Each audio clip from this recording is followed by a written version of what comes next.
O Chico, para mim, eu acho que é tudo, viu? É amor, é paz, alegria, é uma felicidade total. Ele aqui na Terra, para nós aqui, todos nessa fila, ele é igual a Deus. Não faz mais coisa porque o tribunal de gente é muito. Para mim, o Chico Xavier foi um ânimo, uma renovação, tudo que eu tive de bom. Eu acho ele gente boa. Muito caridoso. Depois de Deus, nosso pai, ele representa o missionário. Pai, irmão, amigo, conselheiro. Chico é tudo. Quem é realmente este homem? Em 1932, o Brasil inteiro se assustou com uma história muito estranha. Um rapaz mineiro, de 22 anos, nascido na esquecida cidadezinha de Pedro Leopoldo, acabava de lançar um livro chamado Parnaso de Além-Túmulo. Este rapaz, um tal de Francisco Cândido Xavier, só completara, e com muita dificuldade, o curso primário. E, no entanto, nesta sua obra surpreendente, apresentava 259 poemas assinados pelos mais famosos autores da poesia brasileira e portuguesa. Com um detalhe: todos aqueles poetas, simbolistas, gongóricos, parnasianos, estavam mortos. Mas o rapaz afirmava que os poemas não eram seus. As pessoas bondosas que se reuniam à sua volta, espíritas kardecistas, seguidores do doutrinador francês Allan Kardec, diziam a mesma coisa. Como o Chico, que escreveu o Parnaso de Além-Túmulo durante um ano, poderia compor obras daquela qualidade?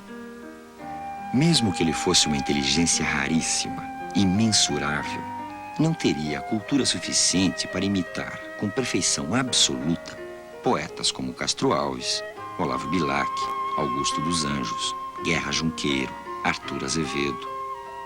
Esses poetas mortos teriam, de alguma maneira, entrado em contato com Chico Xavier e lhe ditado centenas de poemas de técnica perfeita. O Brasil da época, um país agrário, que nem sequer sonhava com a industrialização, um país de bacharéis e literatos, dividiu-se diante do fenômeno. Críticos literários viram-se obrigados a reconhecer que os poemas eram idênticos à obra dos mortos. Outros negavam, indignados, movidos por questões de fé, a possibilidade dos mortos se comunicarem através de um médium. Mas não sabiam explicar cientificamente o que estava acontecendo. A maioria do povo brasileiro resolveu aguardar. E até hoje, mais de 50 anos depois, essa expectativa transformou-se num profundo respeito ao maior mito do país. Um homem simples, que ainda iria causar muitas surpresas e sustos. E que durante todo este tempo produziu 250 livros através do fantástico mundo dos mortos. São romances históricos, obras científicas, livros de filosofia espiritualista, livros doutrinários e até livros infantis. E sempre muitos poemas, dos mais eruditos às quadrinhas populares e bem-humoradas. Casamento de quem ama, do mais nobre aos mais plebeus, mesmo florindo na lama, é um lírio do amor de Deus. Alta de Souza. Beleza. Encontrei reencarnada aquela que foi meu bem, mas mesmo em braços de outro, é minha e de mais ninguém. Livro Barreto.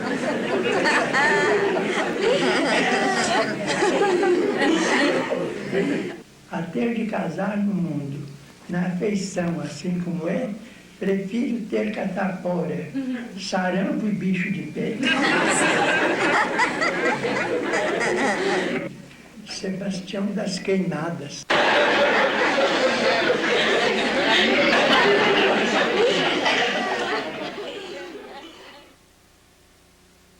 E agora, as damas aqui presentes, as gentis senhorinhas e os cavalheiros conhecerão a mais nova obra, a moralizante e eclesiástica, é óbvio, do nosso Arthur Azevedo. É uma história interessante. No belo palacete do Furtado, palestrava a galante mariquita com um pilintra afetado, assaz catita, bacharel de lambido e enamorado. De sobre a grande cômoda bonita, toma o moço um livrinho encadernado, revirando-o nas mãos interessado. Mas a jovem retoma-o muito aflita. Esse livro, Antonico, é meu breviário, diz inquieta. E ele, cínico e falsário, arrebata-o às frágeis mãos trementes. Abriu-o, mais o olhava, mais se ria. Era um compêndio de pornografia recamado de quadros indecentes.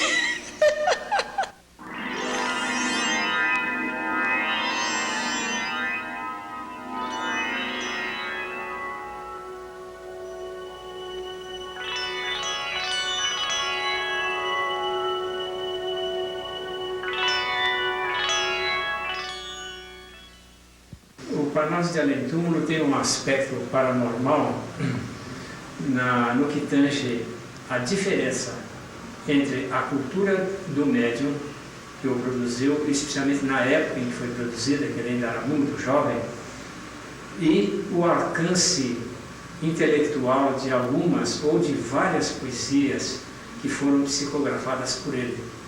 A paranormalidade está justamente nessa discrepância extraordinária, fora do comum, entre o conteúdo provável da mente do médium, a sua informação como pessoa humana, e o conteúdo daquilo que ele produziu como poesia psicografada.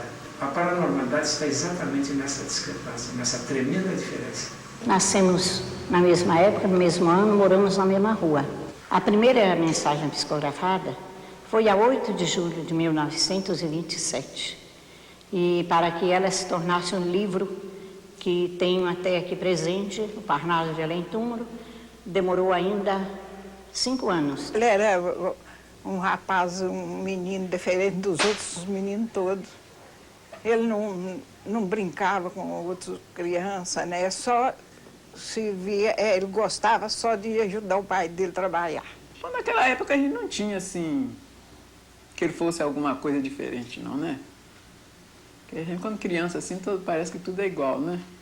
O Chico foi uma criança muito sacrificada, que trabalhou numa fábrica de tecidos, onde ele começava o horário de trabalho às 3 da tarde e só largava às 2 da manhã,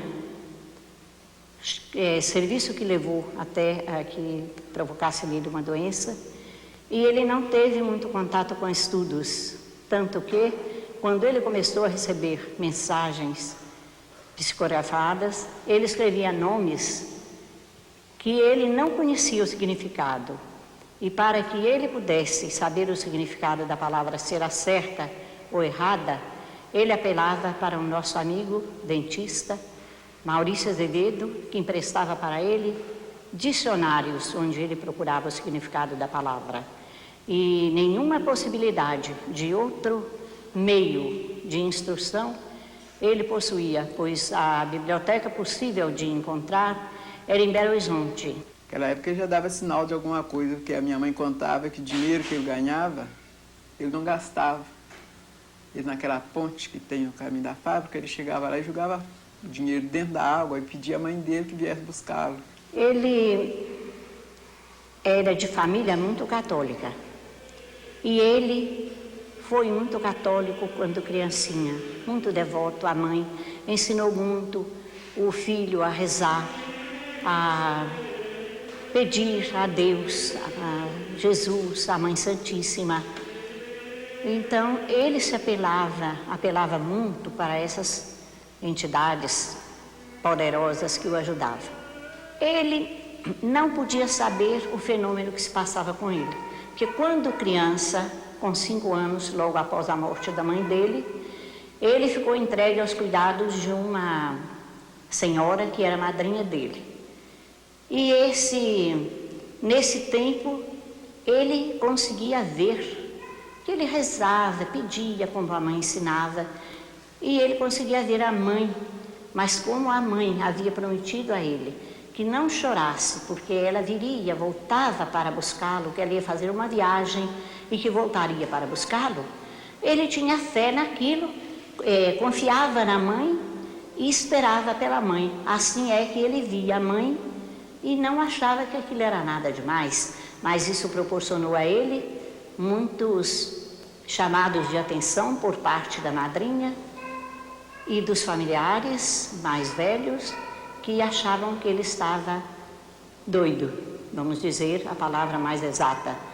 E um dos padres que aqui vinham foram muito, ajudaram muito. Um deles ajudou tanto, que pediu ao pai dele que procurasse um meio de tratá-lo com carinho, porque aquilo ia passar. Quando ele se tornou espírita, foi por motivo de doença da mãe, da irmã Maria Xavier, que adoeceu de uma doença que os médicos não conseguiram dar conta de melhorar. Era uma obsessão. Quando ele viu a família viu que o tratamento médico não levava, após muitos dias de tratamento, não levava a moça à cura, eles apelaram para um amigo espírita,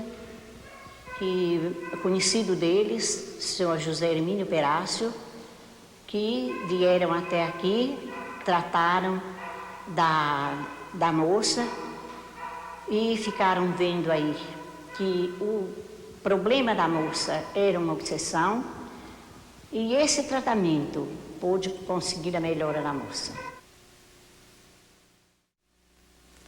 Os fenômenos paranormais começaram muito cedo com Chico Xavier.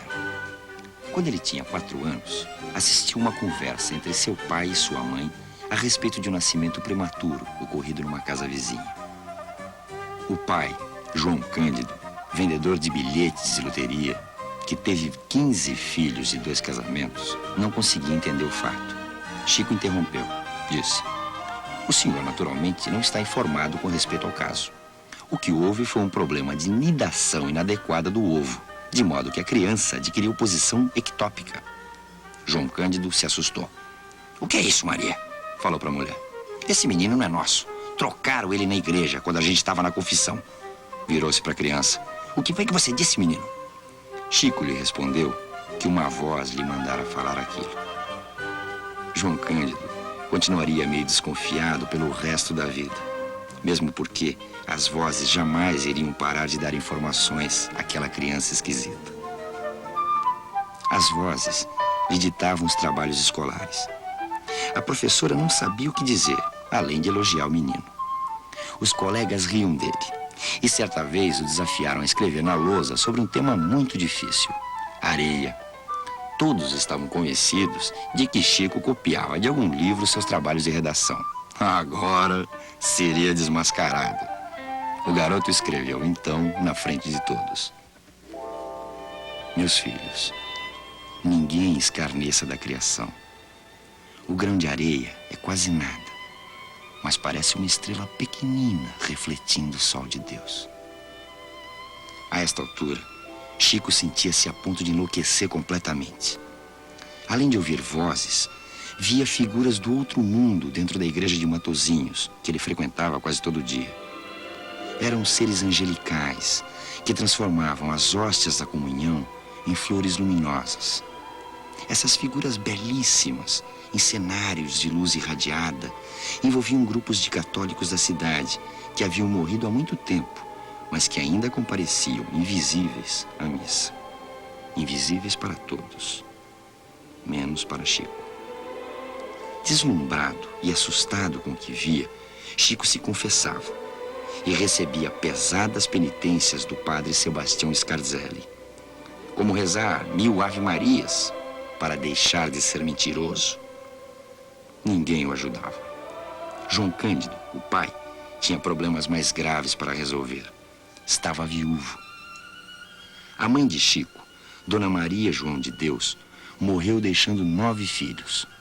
Chico foi entregue à madrinha, que o espancava 3 vezes por dia. religiosamente. Sua fama de maluquinho aumentava e irritava as pessoas. É preciso se saiba que meu pai não concordava com as minhas informações sobre vozes que eu ouvia. E o sacerdote que me confessava era um espírito de alta elevação. Ele então me aconselhou a aceitar um emprego aos 10 anos de idade, para que meu pai, impressionado com o que eu dizia, não promovesse a minha entrada num sanatório. Eu me empreguei numa fábrica de tecidos aos 10 de idade. Como trabalhava no meio de muito algodão, o algodão afetou os meus pulmões. Fui ameaçado por uma tuberculose e então fui trabalhar no comércio. Trabalhei 6 anos no empório, onde eu era balconista. E depois, aos 21 anos, eu me tornei funcionário do Ministério da Agricultura, tendo sido aposentado na condição de escriturário.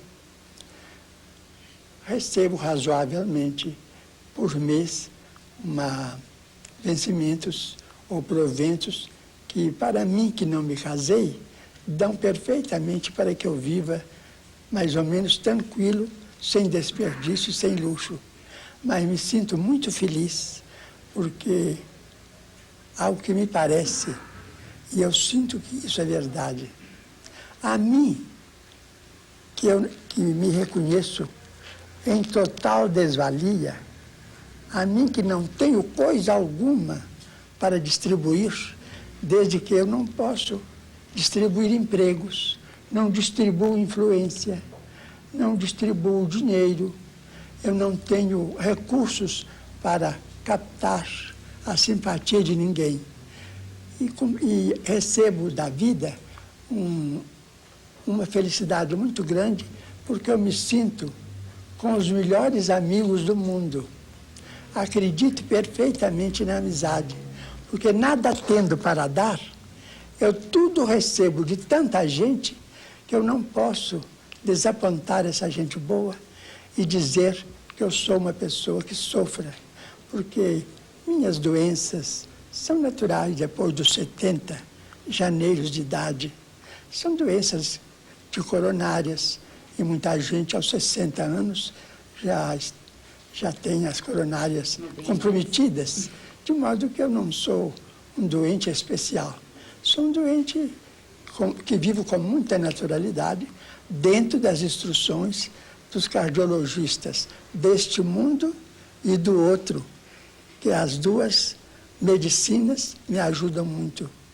Então, não tendo nada, não sendo nada, me considerando abaixo de qualquer criatura que está vivente na Terra, muito abaixo das criaturas sub-humanas, e Deus me permitir tantos amigos, eu digo que eu sou muito feliz. E a mediunidade só me deu paz, felicidade, alegria e muita vontade de viver para trabalhar. Até hoje, Chico Xavier reproduziu mais de 600 autores, entre poetas, escritores, filósofos e cientistas, que se expressaram naquelas 250 obras psicografadas, além das mensagens particulares de pessoas mortas para suas famílias. Mais de 20.000 mensagens. Calcula-se que ele passou 100.000 horas da sua longa vida escrevendo em estado de transe. Seus livros já atingiram no Brasil os 4 milhões de exemplares, fora as traduções para o espanhol, o francês, o japonês e o esperanto. Se recebesse pelos direitos autorais, que sempre foram cedidos ao movimento espírita, Chico Xavier seria dono de uma fortuna impossível de calcular. Ele é a maior produção literária nacional, um recorde que dificilmente será batido em quantidade de obras e vendagem, apesar de nunca ter figurado em listas de best-sellers e nem sequer constar de alguma relação de escritores brasileiros. Tudo isso já seria trabalho exagerado para um simples mortal. Mas, pela sua renúncia compulsória a qualquer espécie de bem material, Chico foi obrigado a trabalhar em outros ofícios. Primeiro, para ajudar a família e sustentar os irmãos menores do segundo casamento de João Cândido. Depois, para sobreviver. Eu buscava ele de manhã cedo, às 8 horas, lá na casa dele e trazia para o serviço. E levava às 5 horas para casa. E às 4 e sexta-feira, tinha uma reunião com ele, o chefe aí na fazenda, né? E eu que buscava, esperava, depois terminava a sessão e levava para a casa dele outra vez.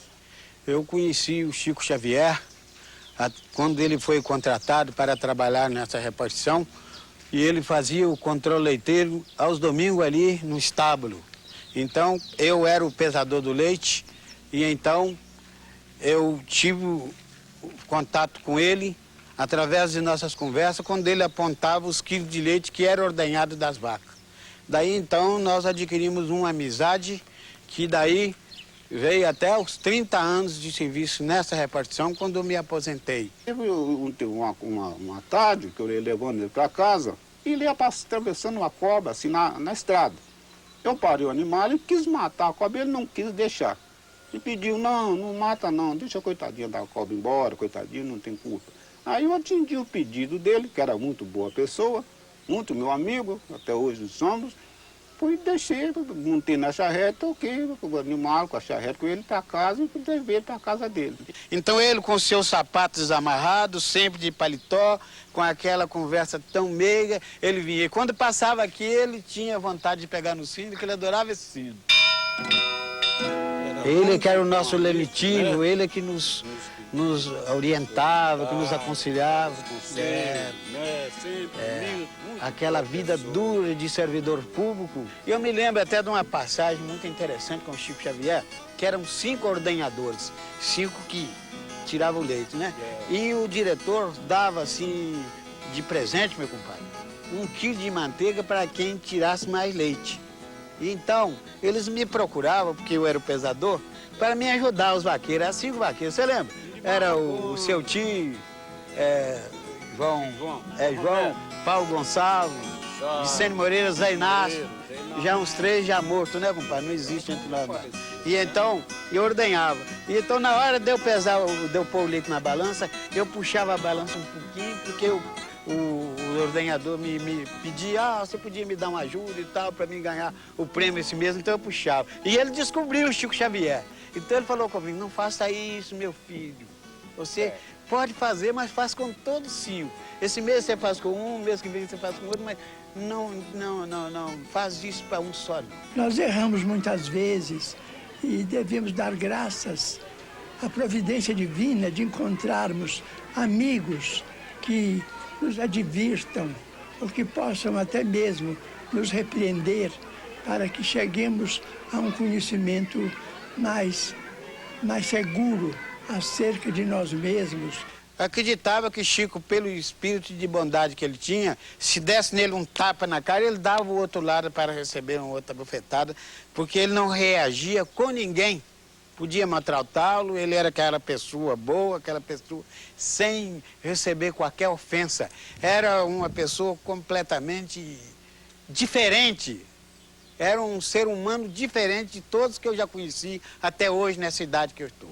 A paciência não é só uma atitude para com o plano externo da vida, mas também para conosco, para que não venhamos a sofrer desânimo, a sofrer a desistência dos nossos melhores ideais e, sobretudo, a perder o tempo precioso que nos é concedido durante a curta existência que desfrutamos ou que podemos desfrutar sobre a terra. Por isso mesmo, devemos sempre agradecer, mas agradecer de todo o coração, sem qualquer disposição de crítica, de azedume, de irritação ou mesmo de reclamação perante pequeninas alfinetadas que possam surgir em nosso prejuízo dentro do dia a dia.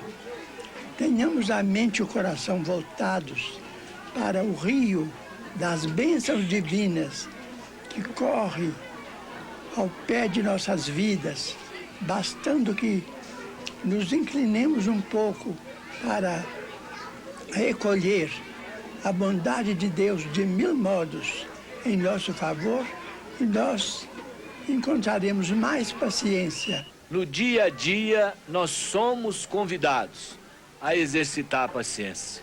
Nós entendemos paciência não como uma atitude passiva diante dos problemas.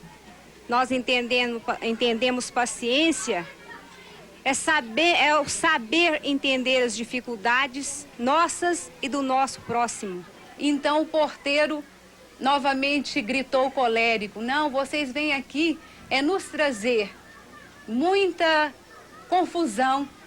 E pegou de um cajado e começou a bater em Francisco. Irmão Leão imediatamente tentou tomar a defesa de Francisco de Assis e Francisco gritou: por favor, não faça isso. Em nome de Deus, não reaja a estes instantes de violência. Eu sempre acreditei no poder do trabalho, sem ambições prejudiciais, porque existem também as ambições nobres. Se nós não respeitarmos o princípio da autoridade na governança dos países, nós não podemos medir a extensão dos disparates que são suscetíveis de aparecer no campo da rebeldia ou da conotação da rebeldia com a política, que é sempre necessária em qualquer país, estejamos dentro dela ou fora dela, todos precisamos de política. Então, creio que os governos merecem e precisam do respeito de seus governados para que o equilíbrio se faça em qualquer nação do mundo. Há quem diga que isso é fascismo, mas não é. É que sem obediência, sem disciplina, eu não creio em progresso algum, porque toda a natureza é uma lição de disciplina. O sol não abandona o seu posto pedindo férias. As árvores não reclamam contra a dilapidação de que são vítimas. Os rios não protestam contra a poluição. Por que nós, seres humanos racionais, não poderíamos encontrar uma fórmula de harmonização com os políticos que nos governam, agindo de acordo com a nossa consciência, mas respeitando as responsabilidades deles para com a comunidade, para que a comunidade seja também amparada pelas ordenações governamentais.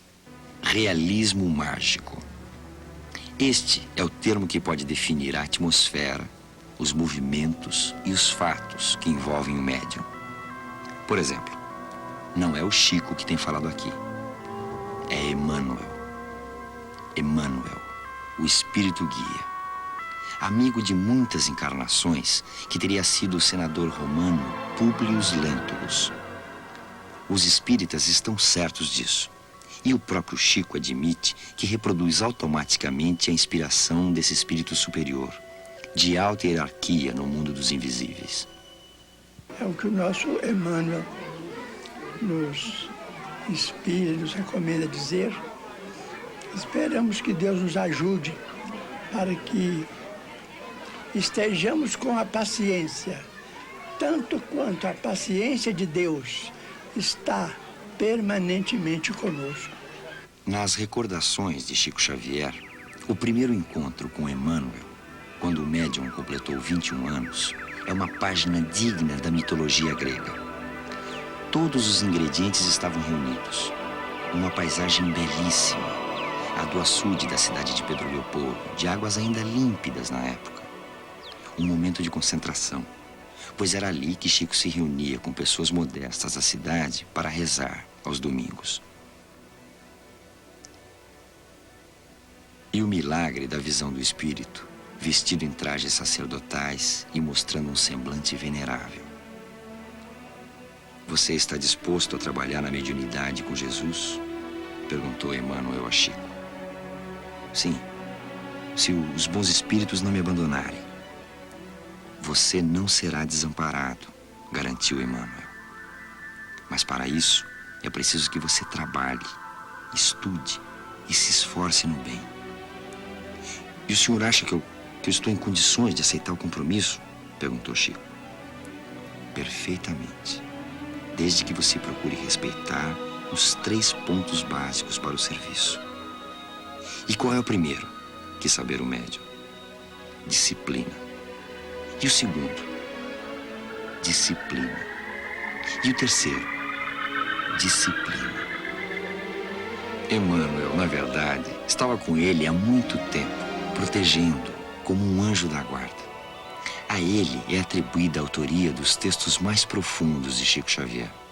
Primeira vez que ele viu Emmanuel de perto, 4 anos depois que ele recebeu psicograficamente, ele pediu ao Chico, Emmanuel pediu ao Chico, que queimasse aquele volume de psicografia. Logo depois que Emmanuel assumiu a liderança, a polêmica sobre Chico Xavier aumentou.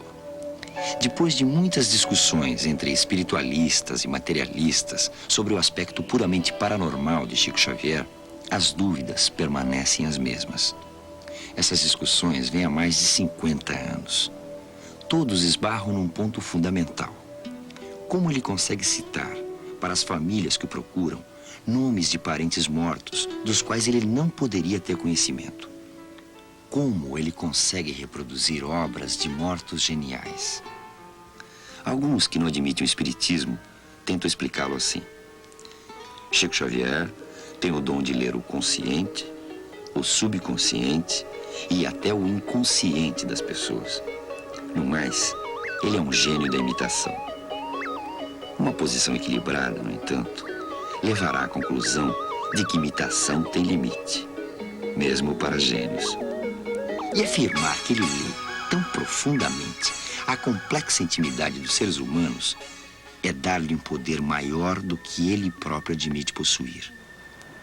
É transformá-lo num Deus. A verdade é que não é possível decifrá-lo cientificamente, com o conhecimento atual da humanidade. A discussão vira um problema de fé. Há os espíritas, para quem os fenômenos são normais, e há os que não aceitam, mas também não explicam. A hipótese da sua loucura, uma espécie de paranoia ainda não catalogada oficialmente, esbarra nos mesmos problemas. O médium nunca se opôs à pesquisa dos fenômenos que lhe ocorrem. Por outro lado, os pesquisadores não tiveram outra saída. Ou ficavam sem resposta, ou aceitavam a versão espírita. Aqui está o resultado de uma dessas pesquisas. O eletroencefalograma mostra o exato momento em que o médium entra em transe, ou, na linguagem espírita, recebe uma entidade comunicante, como Emmanuel. Pelos conhecimentos atuais da neurologia, Chico Xavier seria diagnosticado como um epilético. O problema é que o médium mineiro jamais apresentou, em toda a sua vida, sintomas de epilepsia. A pesquisa não seguiu adiante. Estamos em agosto de 1951. Chico recebe, em Pedro Leopoldo, uma visita importante. É Pietro Ubaldi, filósofo espiritualista italiano, autor de um livro famoso, A Grande Síntese, e que possui milhões de adeptos no mundo inteiro. A fama do médium mineiro já havia chegado à Europa, e Ubaldi quis conhecê-lo pessoalmente. O professor Ubaldi iria assustar-se muito nesse dia. Em transe, como sempre, Chico Xavier diz ao professor que o está vendo diante do túmulo de São Francisco de Assis. O professor, perplexo, confirma. Realmente, antes da viagem ao Brasil, visitara o túmulo do santo. Logo depois, Chico Xavier revela que ali, naquele recinto, está presente uma entidade espiritual de nome Lavínia e que se diz mãe do professor Ubaldi. Chama-o carinhosamente de Mio Garofanino, que significa em português, meu pequeno cravo. O professor, comovido, confirma tudo. E o médium brasileiro continua a desfiar nomes e fatos que não poderia conhecer. O susto maior foi quando, segundo Chico, aproximou-se um ser invisível dizendo chamar-se Maria e que havia sido irmã do filósofo italiano. O Baldi sentiu-se mal. Realmente havia uma irmã de nome Maria, Maria Ubaldi Paparelli, mas que estava viva na Itália. Todos os presentes à reunião pensaram no pior. Mas a própria entidade, sempre através de Chico Xavier, esclareceu ao professor que ela fora também sua irmã, mas que deixara a terra quando Pietro ainda era uma criança. Aí, o famoso espiritualista confirmou. Ele já não se lembrava desse fato. Foi emoção demais para Pietro Baldi e para todos os presentes. E não poderia haver local mais apropriado para tantas provas da sobrevivência da alma, ou da mente, como os espiritualistas modernos preferem definir. Aliás, essas novas concepções sobre alma e mente mudam radicalmente o conceito de extraterrestre. De minha parte, considerando a existência das entidades espirituais desencarnadas, sinto que elas são também seres extraterrestres. Esse alarme todo a respeito de companheiros extraterrestres sobre a Terra, para mim não tem significação, porque os espíritos aparecem, personalidades humanas perfeitas, materializadas. A minha visão ou a minha condição de discernimento há mais de meio século. Então eu sinto que eles também são extraterrestres, porque eles habitam cidades organizadas, talvez muito mais bem organizadas do que as grandes cidades super organizadas da Terra.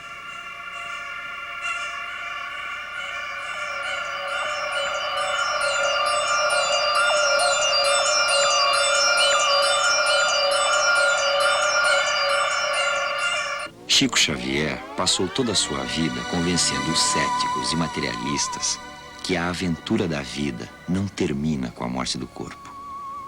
E como se não bastassem as provas literárias da psicografia e dos mortos que, através dele, conversam com os vivos, o estranho mineiro e seus assessores etéreos resolveram materializar suas provas. Algumas foram fotografadas.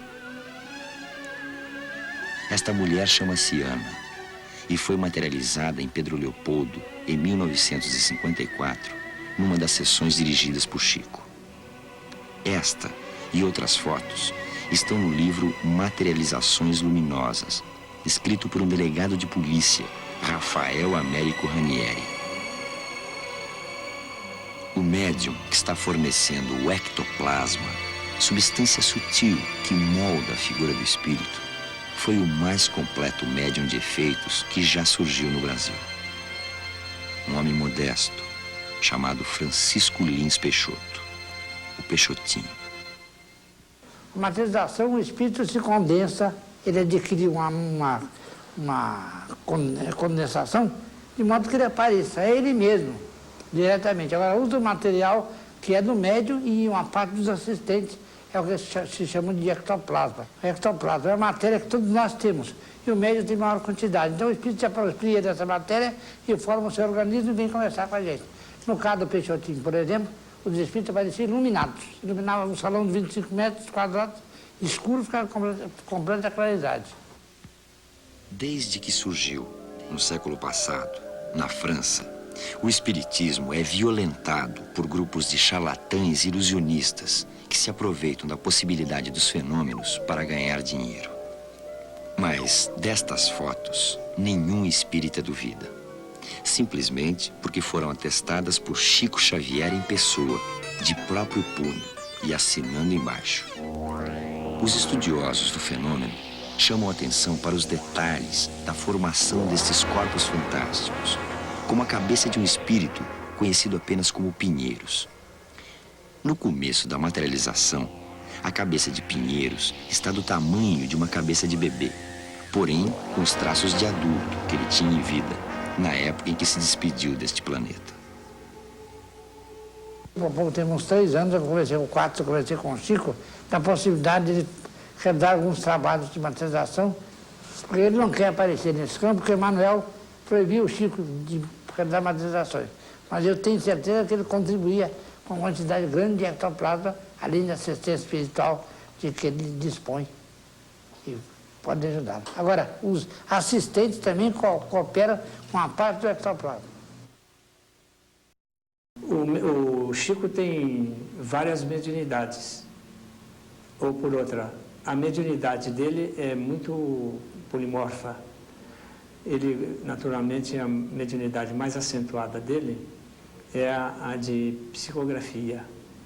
Mas o Chico apresenta, por exemplo, clarividência, clareaudiência. Ele pode ver e ouvir os espíritos. Além disso, ele possui a faculdade de sair fora do corpo, desdobrar-se. Não é bem uma mediunidade, mas é uma faculdade paranormal que inclui, naturalmente, os fenômenos paranormais. E, finalmente, o Chico apresenta a faculdade de materialização. Ele pode provocar materializações, ele produz ectoplasma, e, finalmente, ele tem uma mediunidade raríssima, que é justamente a de xenoglossia, falar línguas estranhas, línguas estrangeiras. Vim me recorrer ao Chico Xavier como uma última tentativa minha de conseguir, por pequena notícia, 5, 3 linhas que fosse, a respeito do meu marido, que foi assassinado pelas costas com 3 tiros. Falei sobre o desencarne do meu marido, as ameaças sofridas, o nome, a mensagem, ele traz uma parte assim muito linda, em que pede a mim fé e coragem e que não fique assim a respeito dos processos e nos autos que ele atuava, que da parte dele não seria possível ele alterar nada, e sim de Deus. E ele está aprendendo então com isso que tudo isso está relacionado às reencarnações anteriores que ele deve ter assumido. Para eu crer que realmente era ele que estava escrevendo, ele me chamou Darling, usou frases corriqueiras e comuns que nós trocávamos em inglês.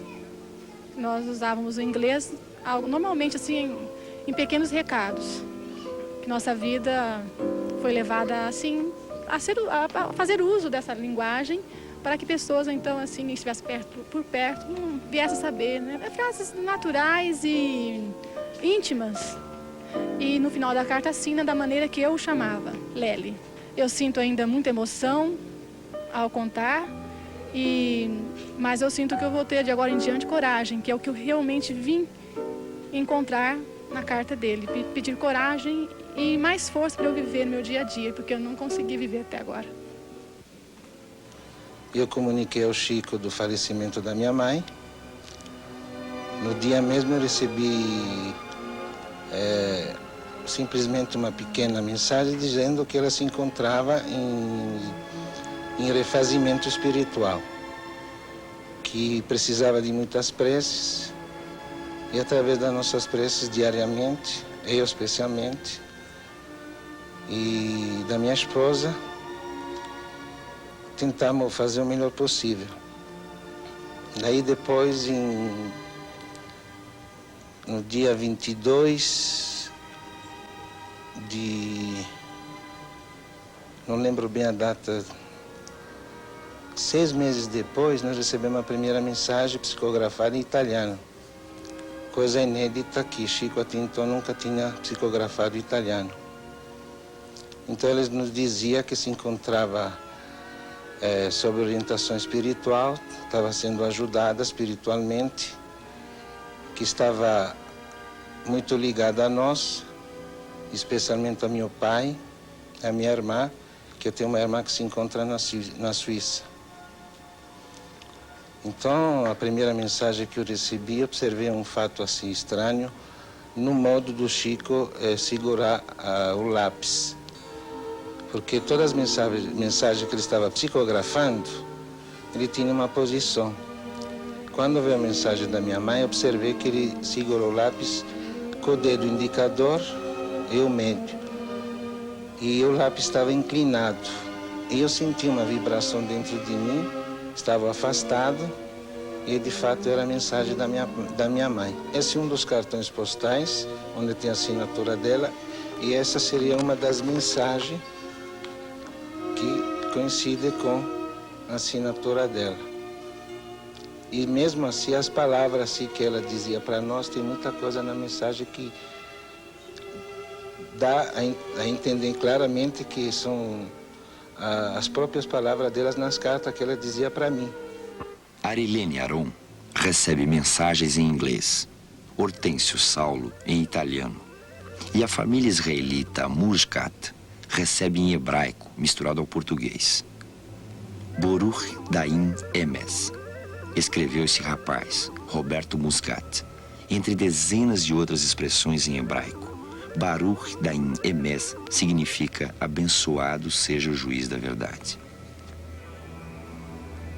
A família teve de aceitar a real sobrevivência de Roberto, morto no dia 14 de março de 1979.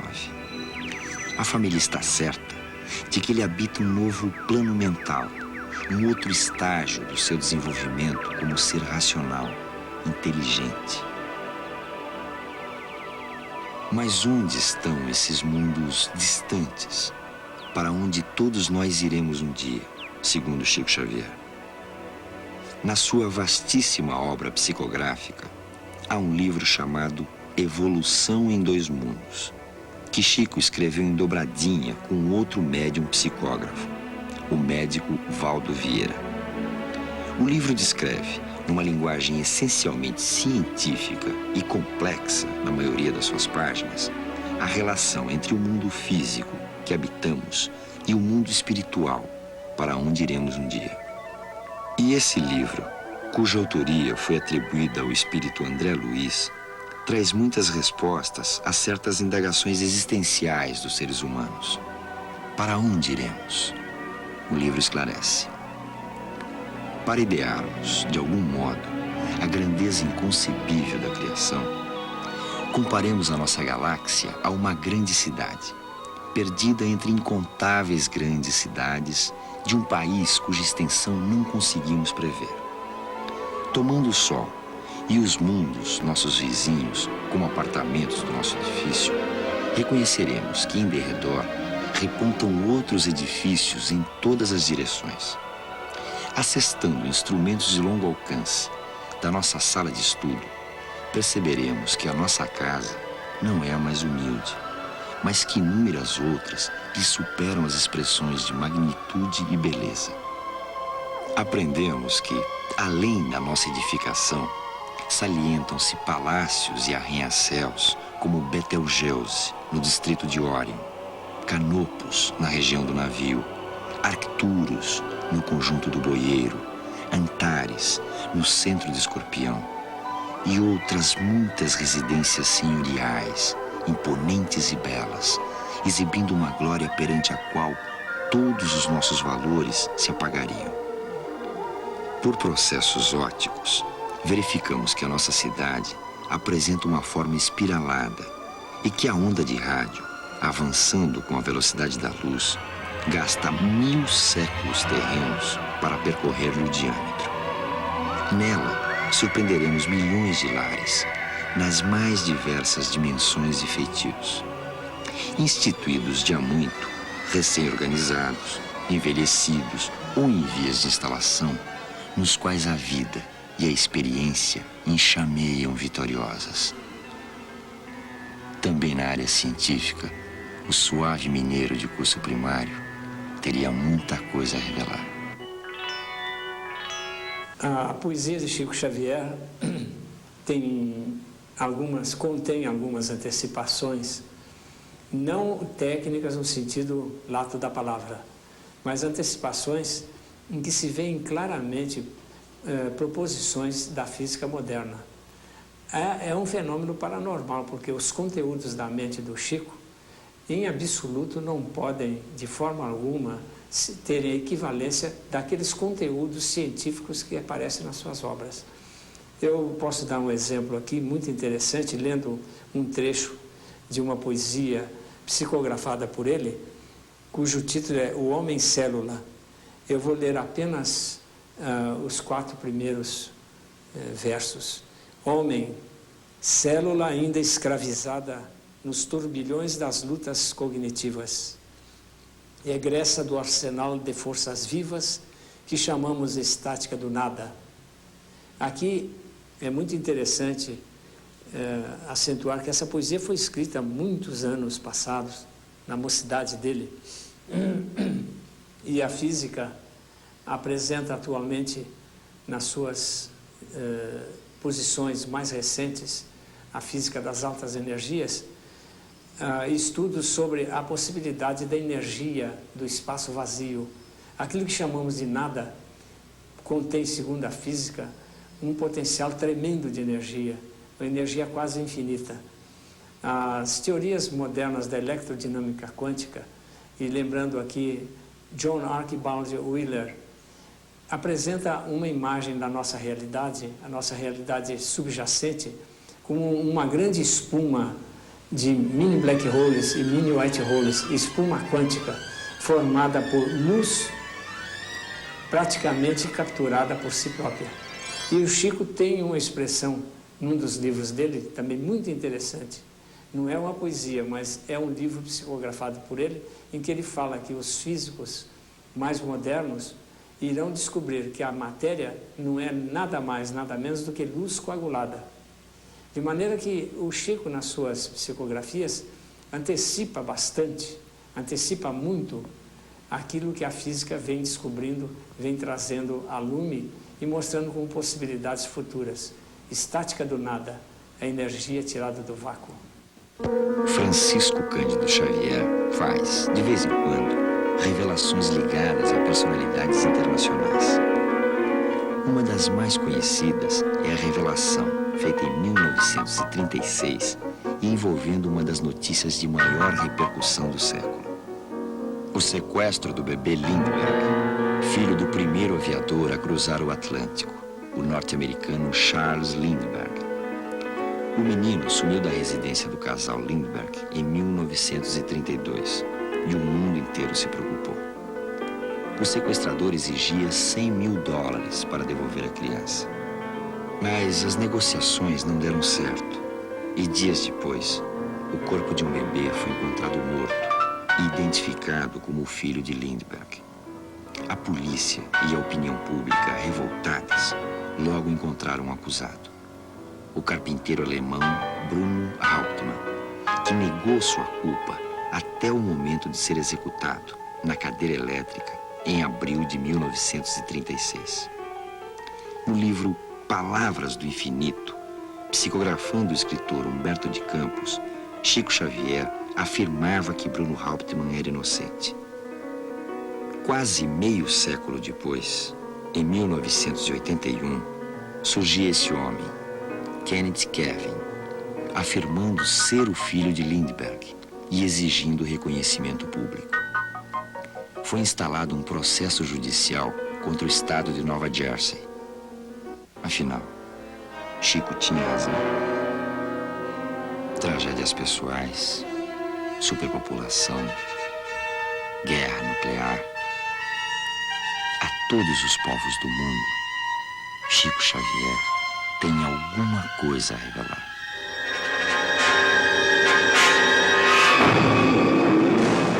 Nos impressionamos com o número dos habitantes da Terra, mas sim com a disposição daqueles que governam os países supercivilizados ou supercultos. Se eles puderem sofrer os embates das próprias paixões e continuarem mantendo a estabilidade da paz, cremos que a Terra tem possibilidade para manter um número muito mais elevado do que 10 bilhões de habitantes. Agora, a guerra é um problema dos governantes e dos interesses das nações chamadas superpotências. vamos pedir a Deus que todas elas possam nos proteger, a nós outros, os habitantes desse planeta, para que essa calamidade seja evitada a tempo. O próprio Chico sempre se dá como exemplo vivo da única saída possível para os sofrimentos da humanidade: a caridade.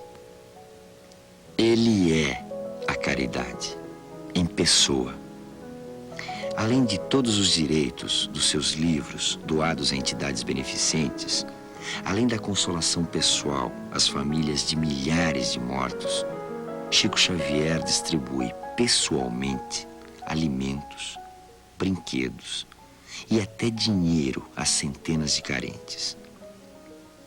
Faz parte da sua rotina, assim como escrever livros e receber mensagens. Chico é auxiliado por multidões de adeptos espalhados pelo Brasil, todos empenhados em levar adiante sua obra beneficente e seus conceitos religiosos. E é por isso, sobretudo, que os seus críticos não têm como atacá-lo e negá-lo. Mesmo que não acreditem no que ele prega e revela, a maioria absoluta dos brasileiros, de todas as religiões e escolas filosóficas, o respeita por sua dedicação anônima ao próximo.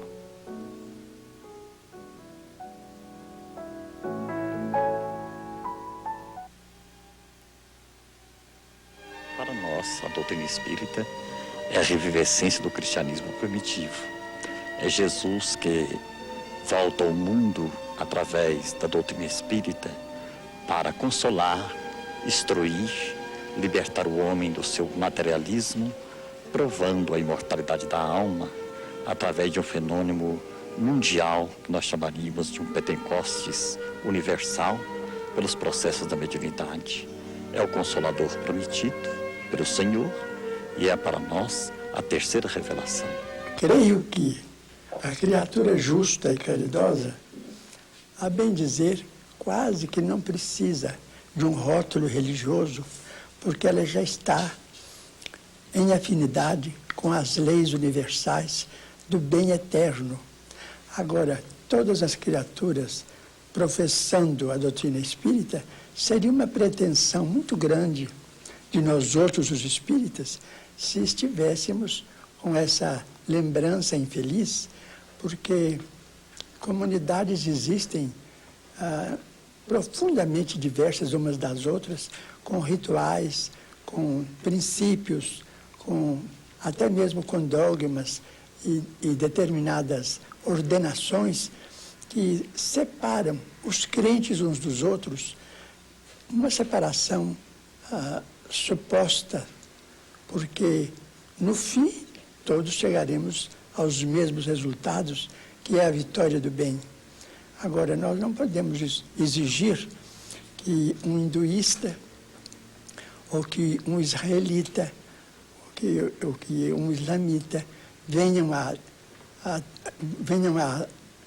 ter a obrigação de acreditar como nós acreditamos, absolutamente. Agora, o Espiritismo será, sem dúvida, uma legião de criaturas que tiveram coragem de se desvencilhar de muitos tabus, de muitas ilusões, de muitos enganos, de natureza religiosa mesmo, embora o nosso respeito por todas as religiões, e que estão procurando o caminho mais fácil de viver e de conviver neste mundo com a poda de todos os conflitos e atritos que possamos evitar para sermos felizes.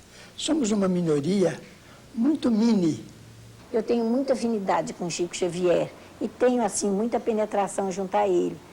E assim eu consigo levar as mães que perdem os filhos, que geralmente quase que uma infinidade delas já foram comigo lá e receberam mensagem. Mas eu continuo no trabalho. Trabalho para a caridade, faço. A gente faz aquilo que pode.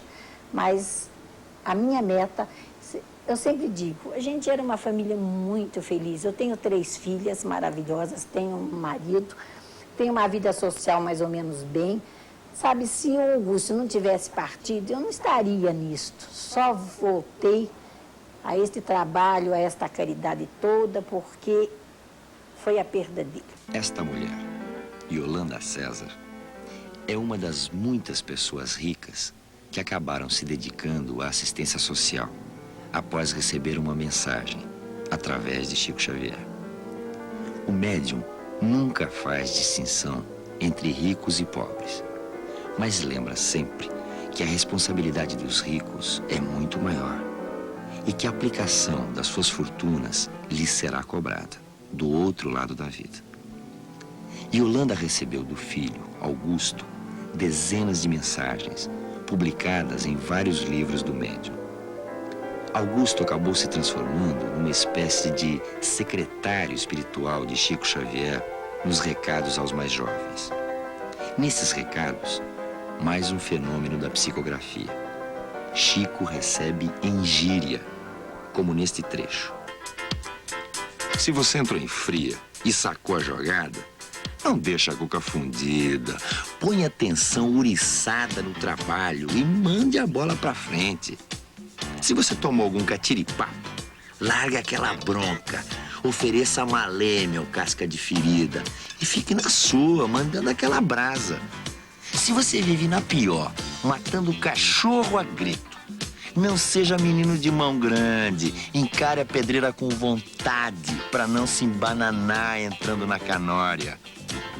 Se a peça fina se mandou para longe de você, não busque encher a cara, nem procure a erva mágica.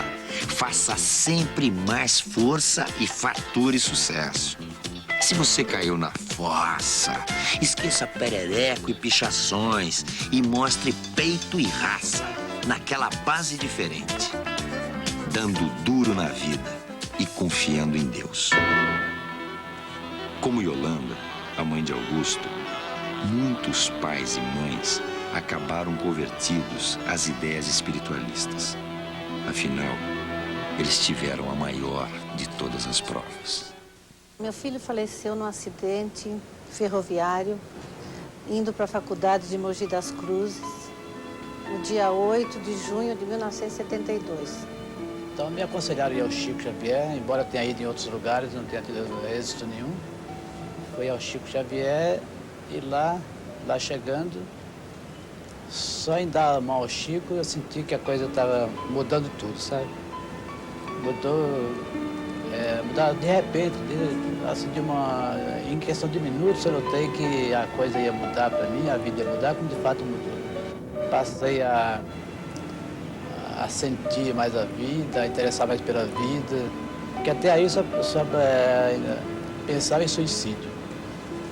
Da casa do meu sogro no cemitério eram 2 quarteirões, eu ia no cemitério 2 vezes por dia. Então, eu pensava só em suicídio. Daí, quando eu fui ao Chico, nunca mais pensei nisso.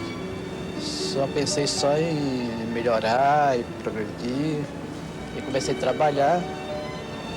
E hoje estou dentro da sociedade, do meu trabalho, normalmente, graças ao Chico, graças a Deus. Meu filho conta que ele continua estudando e que ele fará com as mãos dele o que o pai queria, com as mãos do pai, o que o pai queria que ele fizesse aqui. Quando ele tinha 8 anos de idade, mais ou menos, eu chamei ele assim, perto de mim e disse: Zé Roberto, eu queria que você fosse médico para cuidar das crianças necessitadas, mas sem cobrar. Apenas para cuidar das crianças que eu vi morrer a míngua e você vai cuidar sem cobrar nada. Tudo aquilo que você precisar de um consultório, carro, uma casa, quando você casar, eu darei tudo para você. Mas sem que você cobre dos necessitados.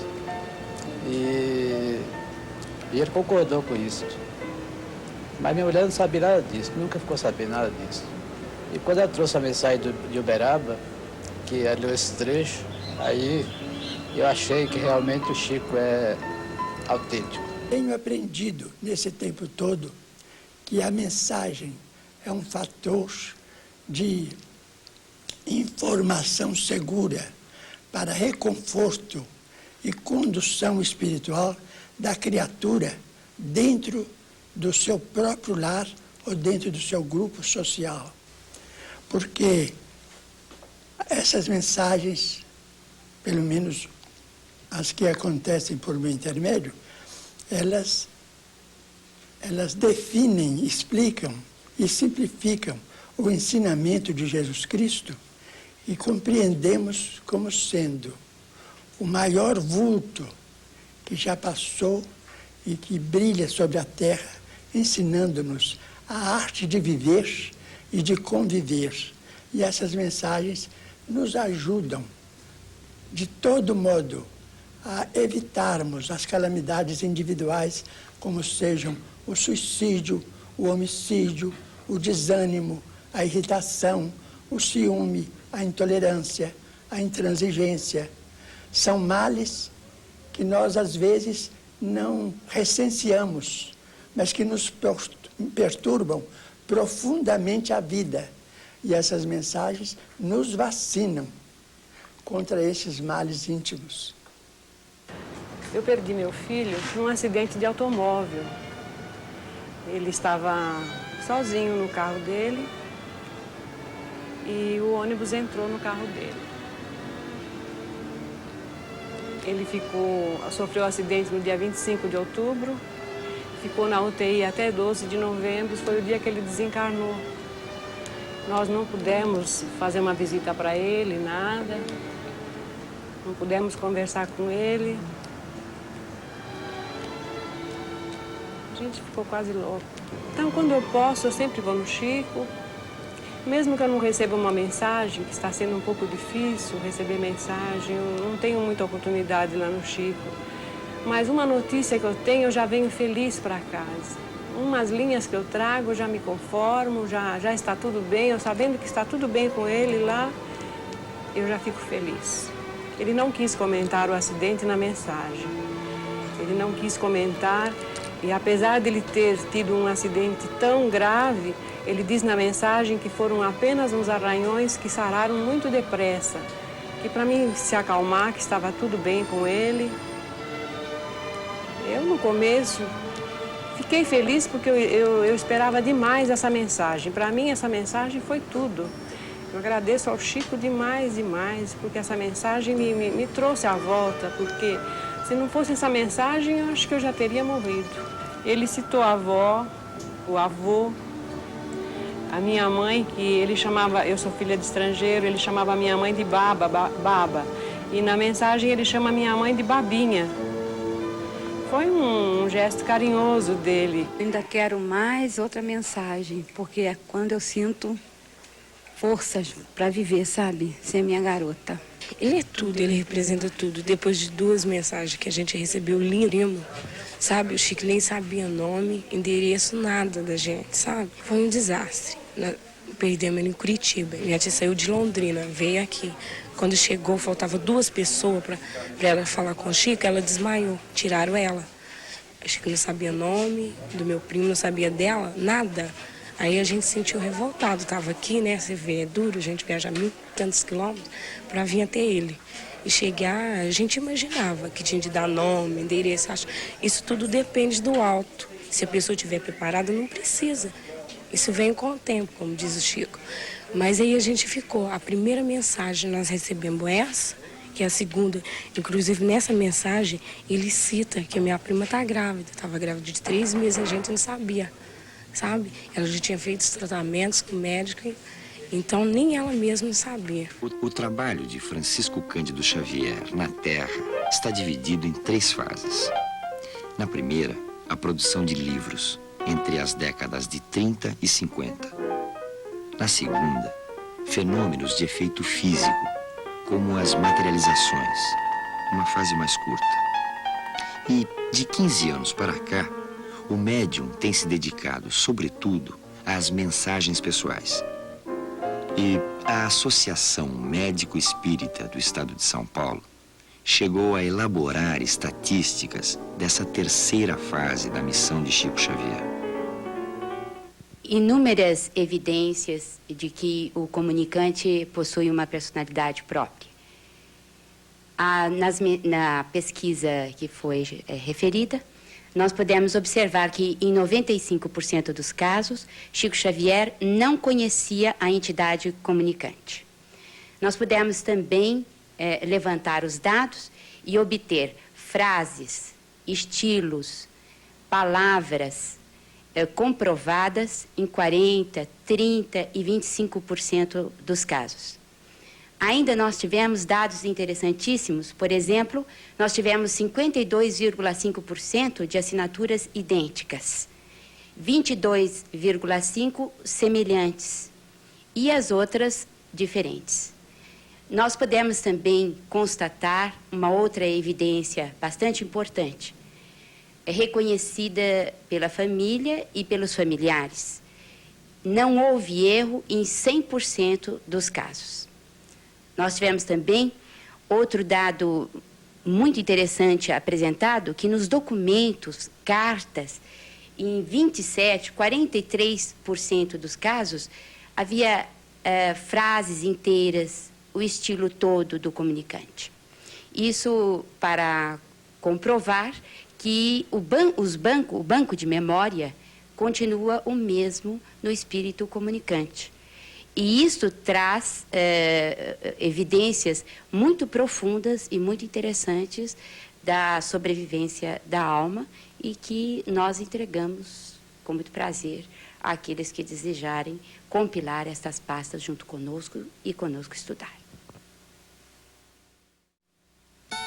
Em 1958, Chico saiu de sua cidade natal, Pedro Leopoldo, e foi morar definitivamente em Uberaba, a 350 quilômetros, no mesmo estado de Minas Gerais. Um dos motivos dessa mudança é que Pedro Leopoldo, com 30 mil habitantes, não mais comportava tantos fenômenos. E o médium e sua família também não suportavam mais o assédio de dezenas de jornalistas do mundo inteiro, e nem todos bem-intencionados. Esta é a Pedro Leopoldo de hoje.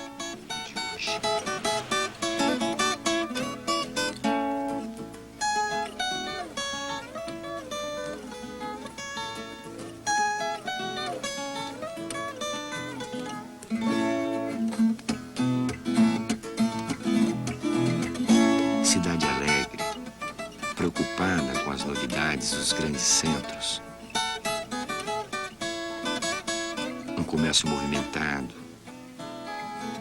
uma mistura de raças. O próprio Chico Xavier, aliás, é o brasileiro puro. Os traços somados do europeu, do negro e do índio brasileiro. Cidade que vive da indústria têxtil e da fabricação de cimento. Todos têm saudade de Chico Xavier. Sobretudo o comércio, que sentiu muito o sumiço de milhares de turistas fiéis de Chico. O médium, no entanto, deixou a sua marca na cidade. A marca mais característica, a caridade. Hoje, o Centro Espírita Luiz Gonzaga, onde Chico Xavier se formou no kardecismo e desenvolveu sua mediunidade, é mantido por José de Paulo Virgílio, um amigo de muitos anos. A mesma história. Os amigos invisíveis do médium salvaram José de Paulo Virgílio de uma gangrena. E daí...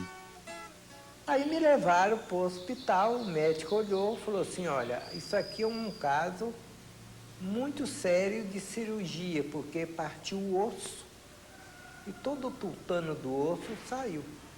Puseram atadura e me levaram para casa. Quando foi no outro dia, estava tudo azul o pé.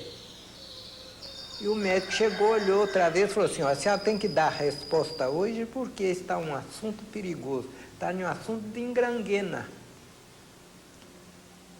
Tem que cortar o pé. A minha senhora não admitiu. Falou, o que eu quero fazer com um homem aleijado? a vida tão difícil como nós estamos. Então ela disse assim, eu disse para ela assim, ó, o Chico passa aí na porta todo dia para ir para a fazenda, cerca ele, pede ele para olhar, para me olhar. Então ela cercou ele, virou para ela, falou assim, ô minha filha, eu estou atrasado, mas você fala com o Zé Paulo que eu vou rezar. Daqui até chegar no serviço eu vou orar para ele. Mas amanhã eu prometo de passar aí. Então naquele dia, naquela hora, eu deitado, a cama era unida na janela da rua, a charrete parou, ele desceu ele com a mesma quantidade, com aquela papelada. Ele não entrou lá dentro. Ele chegou da janela, me olhou lá na cama, conversou um pouco comigo e virou e falou assim, olha meu filho, Deus é muito grande. Você vai sentir que a presença dos amigos maiores vai te ajudar e você vai vencer isso. Naquela noite, eu dormi bem, pude alimentar e o pé desinchou um pouco. O médico voltou para saber a decisão. Minha senhora falou assim, ó, doutor, não vamos mais, eu não quero que opere o pé do meu marido. Não quero que opere o pé do meu marido. Então, o médico olhou e disse assim, ué, por que a senhora pôs que o pé desinchou? Não está mais azul. A infecção baniu. À medida em que ia ficando bom do pé, José de Paulo Virgílio começava a se interessar pelos trabalhos espíritas e frequentar as sessões. Era um assistente comum, um aprendiz, até que recebeu a maior responsabilidade da sua vida. Ele virou para mim e falou assim, Zé Paulo, vamos ali? Foi assim, vamos aonde? Vamos ali beber um cafezinho. Então eu saí com ele, ele agarrou no meu braço, me deu o braço. E eu virei e falei assim, dois homens dados o braço no meio da rua, isso até é uma vergonha, isso aí eu. Então, saiu, ele agarrado no meu braço e fomos conversando. Chegou ali diante, ele mandou botar o cafezinho, nós tomamos o cafezinho. Ele virou para mim e falou assim, Zé Paulo, logo à noite você pode dar um pulo no Luiz Gonzaga para nós conversar? Eu falei, posso. Isso tudo foi tudo nós dois. Então, quando ele estava para ir para Uberaba, nós lá íamos tomar café na casa do André. Era às 2h30 da madrugada. Francisco Cândido Xavier virou para mim e falou assim, Zé Paulo, esse trabalho todo vai ficar sobre a sua responsabilidade. Eu falei, Chico, como é que eu vou fazer com esse povão? Ele falou, não, vai ficar sob sua responsabilidade. Emmanuel está me dizendo que você vai tomar conta desse trabalho, mas você não tem direito de pedir um tostão a ninguém.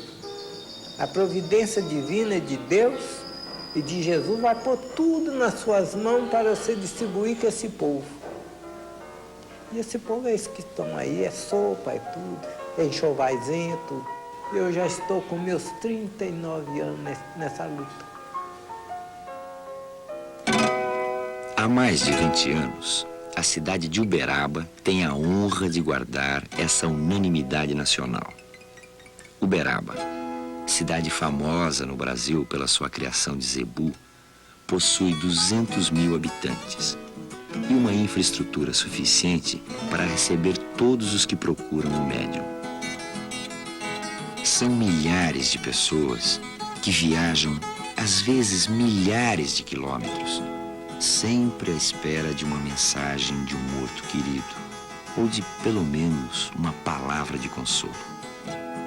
É um privilégio conseguir um lugar dentro da pequena casa transformada em sede do grupo Espírita da Prece. Esse movimento acontece todas as sextas-feiras e sábados, quando se realizam as sessões públicas. E quando Chico Xavier surge, faz-se um silêncio emocionado. A sua figura não é apenas carismática. A sua presença provoca uma emoção indefinível. E é aí que se compreende a sua indicação, em 1980, ao Prêmio Nobel da Paz.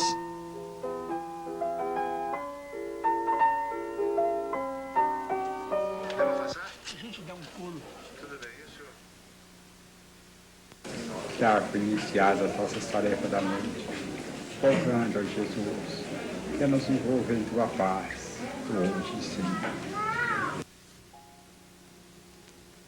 A mesa do Centro Espírita da Prece está tomada por médiuns, alguns psicógrafos, como Chico. Durante alguns minutos, a mesa e a assistência, dentro e fora da sala, permanecem em silêncio e oração. O médium vai se concentrando. Todos esperam um momento em que ele pega no lápis para receber as mensagens. É o momento exato do maior fenômeno de psicografia de todos os tempos.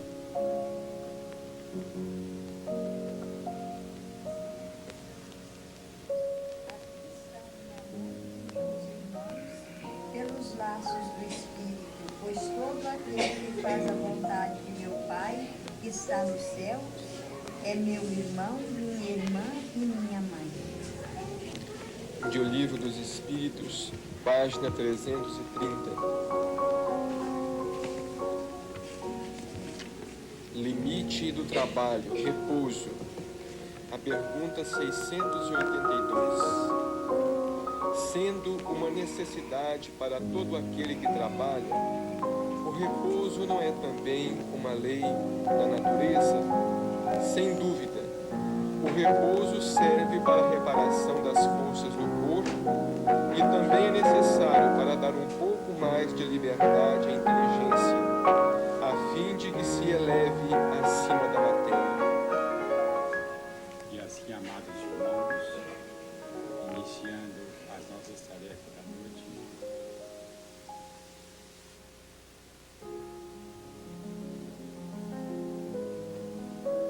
após muitas horas de trabalho, o médium chama uma das famílias presentes para receber o recado de um parente morto.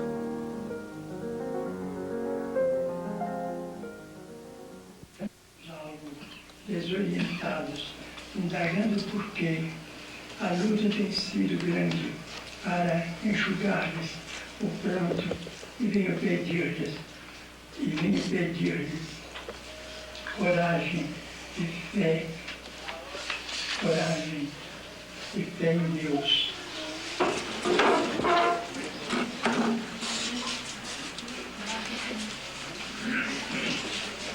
Recebam os queridos pais do meu coração, todo o coração do filho e companheiro de sempre, Vadizinho.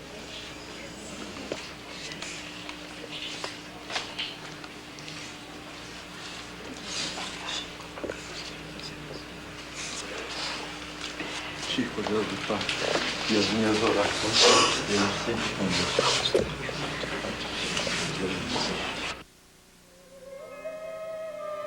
O dia está perto de amanhecer e Chico acaba de trabalhar cerca de 14 horas, o que é absolutamente incomum para um homem de mais de 70 anos. Ele entrou quase carregado na sessão. Entre outras doenças, sofre de uma angina que o impede de falar muito. Pois Chico Xavier, após todo esse tempo, parece remoçado, falando alto, brincando com os presentes, contando piadas e causos, como todo mineiro do interior. É um verdadeiro milagre físico e visível. No final da sessão do Grupo Espírita da Prece, explode toda essa alegria. Todas estas pessoas receberam o maior dos presentes, a alegria de viver. Mas, muito mais que isso, elas estão convencidas de que a morte é vida. E quem não se convence ao receber o recado de uma mãe, de um filho, de uma pessoa querida, citando nomes e fatos só conhecidos na mais total intimidade? Quem não se convence que depois do fim do corpo há um futuro além do espaço, do tempo, das galáxias, um futuro que a nossa pobre mente não consegue conceber, mesmo que recorra à fantasia? Para esse mundo fantástico que Chico Xavier nos revela, o bebê está vindo cumprir uma missão a que ele próprio se propôs, ou que lhe foi imposta do outro lado da consciência. Do ponto de vista do espírito, da mente liberta, a vida é uma espécie de morte. A vida, tal como a conhecemos materialmente, não passa de um claustro, uma prisão. A consciência subjugada por um corpo mortal, limitado. Uma pena que temos de cumprir para que consigamos progredir e nos aperfeiçoar para a verdadeira vida. Mas, para atingir a felicidade total do espírito liberto, há algumas regras. Uma delas é a de que temos de esperar pacientemente que o nosso ciclo na Terra se acabe, naturalmente, quando Deus nos chamar. Para Chico Xavier e o Espiritismo, o inferno não é eterno, mas ele desabará sobre todo aquele que tentar romper o equilíbrio entre Deus e a natureza. O maior castigo que alguém pode se dar é cometer o suicídio. E a regra fundamental para que se atinja a felicidade futura está contida numa única palavra: amor. Olha, se eu fosse alguém, se eu tivesse influência, se eu pudesse realizar alguma coisa em benefício da comunidade, e se eu tivesse a menor autoridade para fazer isto, eu apenas repetiria para mim mesmo e para todos os nossos irmãos em humanidade, de todas as terras e de todos os idiomas, aquelas palavras de nosso Senhor Jesus Cristo: amai-vos uns aos outros como eu vos amei. Porque amor com esquecimento de si mesmo. Porque amor nada pedindo para si. O amai-vos uns aos outros foi superado pelo amai-vos uns aos outros como eu vos amei. Amar alguém ou alguma causa sem pedir nada, sem esperar o pagamento nem mesmo da compreensão da inteligência do próximo, então é trabalhar por uma humanidade mais feliz, por um mundo melhor, pela extinção das guerras e pelo incentivo do progresso em bases morais convenientes para que nós todos estejamos no melhor lugar possível, que possamos ocupar no campo da vida humana, servindo ao Pai, ao Criador, a nosso Senhor Jesus Cristo e a todos os princípios cristãos, ou mesmo aos princípios mais nobres de outras religiões, para que, com o respeito mútuo, possamos vencer todas as barreiras e amar como o amor deve ser consagrado entre nós. Isto é, amor sem recompensa. Porque todo amor que é possessivo, infelizmente, ainda é um amor muito parente, de grande parentesco com o amor dos animais. Quem é o Chico Xavier para a senhora? É um grande homem não entendo.